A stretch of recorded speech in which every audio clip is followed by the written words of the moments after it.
My 600 Pounds Life, Season 13 Episode 4, Gary Gets Going. Hello dear, welcome to my Gossip Celebrity News channel. On my channel, you will find viral update news. Please subscribe my YouTube channel. The TLC show, My 600 Pounds Life, chronicles the lives of the severely obese as they try to lose weight for good.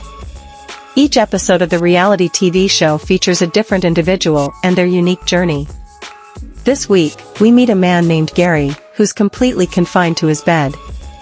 If he doesn't make some major life changes, he'll likely only survive for a few more years. This week's episode is about 32-year-old Gary, whose life is in the hands of his caretakers. On his own, he's not able to get out of bed, and he even has a trapeze installed above his mattress so that he can pull himself up when he needs to be washed. He shares that his caretaker comes over to wash him each morning, making sure to thoroughly dry his skin so that it doesn't chafe him or become dirty again. Later that morning, Gary's mother comes over to cook him breakfast. He'll eat whatever you put in front of him, she says. What's interesting about Gary's situation is that he admits he's the only person in his family who struggles with their weight. He explains that food is a source of fun for him, and that one of his favorite feelings is being full of food. He also divulged that once he started smoking pot, eating became an even more important part of his routine. Gary's story gets even stranger when he says that, a few years ago, he got very into music, clearly a very talented creator, so much so that he began to be noticed by celebrities and prominent figures in the industry. However, things took a turn for the worse when a friend in the industry introduced him to crystal meth. He got hooked, and once he tried to get off of it, food became the substitute, and it became such a crutch that eventually he grew to more than 600 pounds. Gary does a video call with Dr. Now, who is blunt about the fact that Gary is killing himself with food and that the people bringing it to him are enabling his habits. Dr. Now gives him a diet to follow and says that it's essential that his caretakers adhere to it as well. Unless Gary finds the motivation to get out of bed and get down to less than 600 pounds, Dr. Now won't allow him to come to Texas for an appointment. Later, Gary begins physical therapy to work his way up to standing.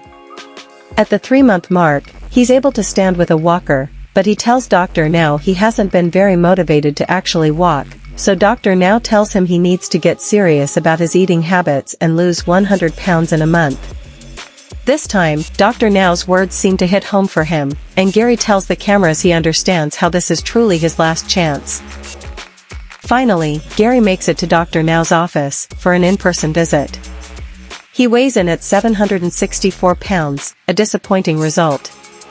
Dr. Now is frustrated that Gary clearly hasn't made any changes to his life, likely eating around 8,000 calories a day. He doesn't mince his words that Gary needs to stop playing games and commit himself to losing weight, otherwise there's no point in them having a conversation. "We have to just try harder," says his mom. Back home, by his 6-month mark, Gary's able to get out of bed and move into his wheelchair to go outside. Dr. Now is less than impressed, however, to hear that while Gary has been eating less carbs, he hasn't fully cut them out as he's been instructed. Gary's still struggling to take more than a couple of steps, too, which he'll need to do to get to the doctor's office. Frustratingly, Gary returns to Houston again at his 8-month mark, to find out that he's only lost 6 pounds.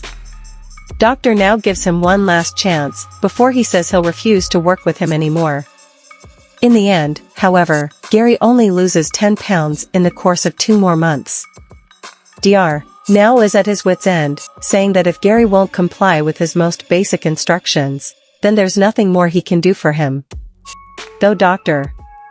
Now releases him from his care, he does say he'll continue to provide physical therapy for Gary. Though Gary is far from where he needs to be, he continues to get out of his apartment and test himself with how far he can walk. Only time will tell if he'll keep walking the walk for as much as he talks the talk.